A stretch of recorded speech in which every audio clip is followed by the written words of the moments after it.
Tidak berada dalam kekuasaan membuat tidak bisa berbisnis, tidak bisa membuat tidak bisa berbisnis, tidak bisa membuat tidak bisa berbisnis, tidak bisa.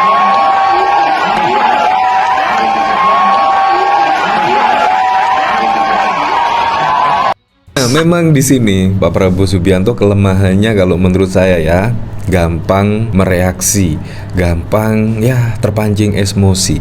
Padahal di sini dilihat oleh jutaan mata loh. Padahal di sini juga disiarkan secara langsung oleh stasiun televisi. Seharusnya sebelum debat capres di sini ada briefing lah. Briefing yaitu menjaga mimik, bisa menjaga emosi, mengontrol emosi dan lain sebagainya. Tingkah Prabowo macam bocil tantrum, terjeduk melecehkan masyarakat dengan gestur mengejek capres lain. Apa pantas negarawan bersikap macam beliau? Tapi kita harus apresiasi guys, usaha KPU lumayan kok kalau menurut gua, iya kan? Nah, tapi yang menarik nih buat gua adalah Opa kepancing sama pancingan dari Anies guys. Nah, si Gemoy kepancing oleh omongannya Anies. Doi jadi emosi guys. Halo, selamat datang di channel Redaksi Jurnal bersama JJ. Calon Presiden Prabowo Subianto kembali mengeluarkan gimmick dalam debat Capres Perdana yang diadakan KPU RI Selasa 12 Desember. Sebelumnya, Prabowo mengeluarkan gimmick andalannya, yaitu berjoget di atas panggung debat Capres. Dan kali ini, Prabowo mengeluarkan gimmick bibir yang dimanyun-manyunkan saat Capres nomor urut 1 Anies Baswedan sedang menanggapi tanggapan kedua Capres soal argumennya tentang demokrasi. Terlihat bibir Prabowo seperti manyun ke arah Anies yang ada di sebelah kirinya. Pada saat itu, Anies mengatakan Prabowo tidak bisa berbisnis jika terus-menerus berada di luar kekuasaan. Apa yang dilakukan Prabowo sejatinya sudah menghina dan melecehkan seluruh rakyat Indonesia dalam forum terhormat milik rakyat. Prabowo sesungguhnya tidak menghormati dan menghargai setiap tetesan keringat rakyat untuk membiayai pilpres ini. Selain itu, Prabowo juga meledek dan tidak respek pada capres yang lain. Bahkan menurut pakar psikologi forensik Reza Indragiri, melihat gimmick joget gemoy Prabowo yang dilakukan tanpa memperhatikan konteks dari acara sudah sangat memprihatinkan. Reza menyampaikan apa yang dilakukan Prabowo secara berulang dengan joget-joget gemoy menjadi sangat bermasalah. Ditambah dengan ekspresi nyinyir yang diarahkan kepada capres lain yang sedang berbicara dalam forum resmi. Memang masuk akal jika Prabowo dengan usianya yang sudah lanjut, juga kondisi kesehatannya yang jauh dari prima, melakukan pendekatan serupa guna mempengaruhi persepsi publik. Pada titik ini, joget gemoy Prabowo tampak sangat bermasalah. Prabowo itu jogetnya terlalu sering, tanpa musik pula. Ngapain sih? Seperti nggak kenal situasi. Joget berulang tanpa memperhatikan konteks acara, ditambah pernyataan-pernyataan Prabowo yang serba mengambang dan terputus. Ya, ini merupakan kelemahan dari dalam diri Prabowo. Dia itu sering banget bereaksi, gampang terpancing emosi. Padahal dia lagi dilihat jutaan mata rakyat Indonesia. Prabowo merasa sudah pasti akan jadi RI 1 yang didukung koalisi Fat Cat yang memainkan narasi dan perilaku jumawa, melecehkan kandidat capres lainnya di forum terhormat yang dinantikan seluruh rakyat. Gerakan Prabowo ini menyebalkan dan memalukan untuk dilihat masyarakat. Kok bisa seorang capres menunjukkan sikap tidak profesional dengan mengejek lewat mimik wajah dan gerakan kepada capres lainnya? Masyarakat itu tidak bodoh loh. Masyarakat sudah bisa menilai bagaimana pemimpin yang mereka butuhkan. Jika calon pemimpin kita tidak bisa menghargai calon pemimpin yang lain, bagaimana ia mau menghargai rakyatnya? Hanya hitungan jam saja hilang semua usaha yang dilakukan selama ini. Mengemas Prabowo santun dan merangkul semua dan joget-joget gemoy. Dalam debat tersebut keluar watak asli Prabowo yang emosional, kaku, dan merasa lebih superior daripada paslon lainnya. Kalau seandainya nanti Prabowo ditakdirkan terpilih, bagaimana nanti didebat sama orang lain sekelas dunia yang tahu rekam jejak beliau? Bukan hanya joget dan manyun, tapi bisa jadi langsung lepas baju. Waduh doa, orang kalau sudah yakin menang ya begitu, terabas semua aturan, gak perlu etika. Merasa debat ini gak penting, hanya sebuah formalitas saja sebelum kemenangan. Ya, akhirnya kita tahu bagaimana sifat asli Prabowo yang suka merendahkan orang lain. Padahal dia tahu dirinya sedang berada di ranah publik. Pantaskah Indonesia dipimpin oleh seorang manusia sepertinya yang haus akan kekuasaan? Sepertinya baru kali ini lo melihat capres gesturnya tuh macam bocil tantrum. Mana udah lanjut usia pula, yang kayak begitu kok ngaku kesatria? Kesatria baja hitam kali. Jadi, bagaimana menurut Anda?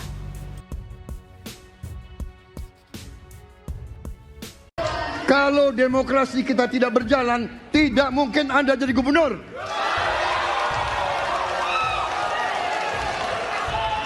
Kalau Jokowi diktator, Anda tidak mungkin jadi gubernur.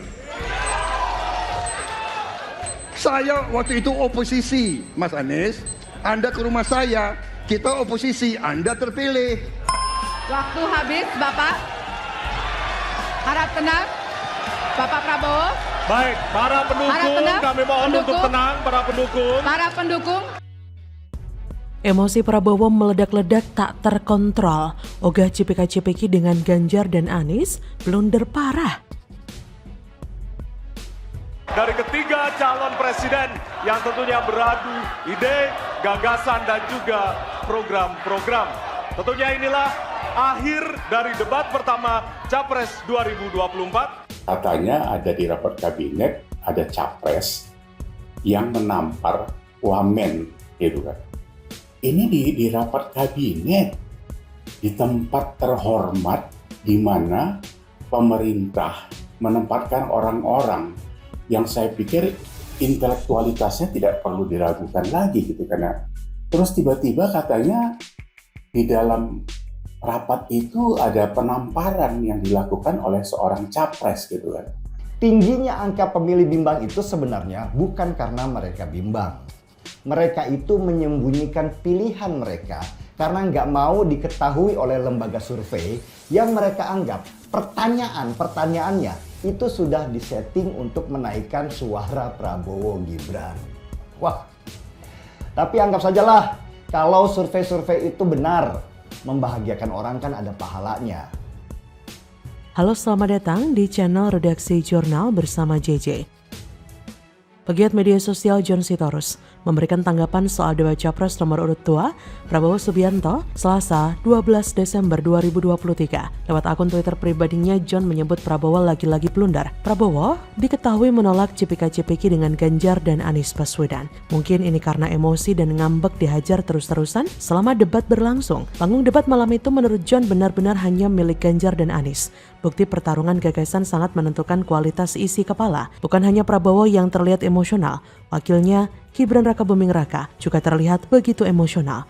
Terlihat ketika Prabowo memojokkan Anies, Gibran langsung memberikan arahan dengan emosional kepada para supporternya untuk bersorak. Capresnya emosional, wakilnya belimbing sayur juga emosional. Jika mereka menjadi presiden nanti, bisa repot kalau dipimpin pemimpin yang suka emosional. Semua masalah akan diselesaikan secara emosi. Bahkan, budaya kekerasan untuk menyelesaikan masalah akan kembali terjadi. Nah, seperti diketahui, Cawapres nomor urut 2, Gibran Rakabuming Raka, tak kuasa menahan emosi ketika Capres Prabowo Subianto mampu menjawab pertanyaan dari Capres nomor urut 1, Anies Baswedan, terkait dengan putusan MK yang kontroversial. Puas mendengar jawaban Prabowo, Gibran sampai beranjak dari kursinya dan memancing pendukung Anies Baswedan Muhaimin untuk lebih bersorak-sorai. Nama Gibran begitu melekat dengan putusan MK karena dianggap memberikan karpet merah baginya untuk menjadi cawapres. Apalagi putusan soal batas usia capres-cawapres diketok oleh pamannya sendiri, Anwar Usman. Saat diberikan pertanyaan soal putusan MK, Prabowo menegaskan kalau dirinya tidak menegaskan rakyat tidak perlu memilih apabila memang enggan mendukung Prabowo Gibran.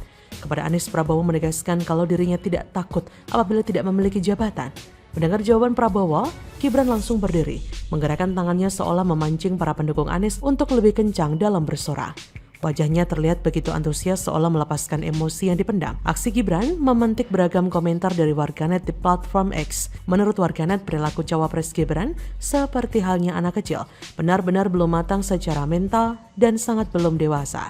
Gibran seperti tidak memiliki rasa malu, padahal dia menjadi cawapres akibat merubah dan mengakali konstitusi di KPK. Melakukan kesalahan tapi malah bangga dan bersorak-sorai. Etikanya sudah nggak ada lagi. Urat malu belimbing sayur sudah putus. Di sisi lain, yang dilakukan Prabowo yang emosian merupakan sesuatu yang sulit dipahami. Apa yang dilakukan Prabowo dengan menunjukkan sisi emosionalnya, seperti menunjukkan bahwa ia berusaha memposisikan dirinya sebagai penyanjung Presiden Jokowi, sekaligus pelindung bagi cawapresnya yang merupakan putra dari Presiden Jokowi, yaitu Gibran Rakabuming Raka. Dengan membandingkan gaya berdebat para capres, sepertinya publik sudah mulai memilih siapa yang paling siap meneruskan kepemimpinan Jokowi dalam 5 tahun ke depan, sebagaimana tercermin dari elektabilitas capres yang terakhir dirilis para lembaga survei. Pasangan Ganjar Mahfud barangkali menjadi pilihan paling wajar, namun dengan catatan bahwa mereka akan mengakomodasi usulan dan buah pikiran para kompetitor sebagaimana tergambar di acara debat capres tersebut. Gaya demokrasi yang ditunjukkan oleh Ganjar memperlihatkan bahwa kompetisi politik tidak akan menyurutkan kebersamaan para calon pemimpin bangsa. Bagaimana menurut Anda?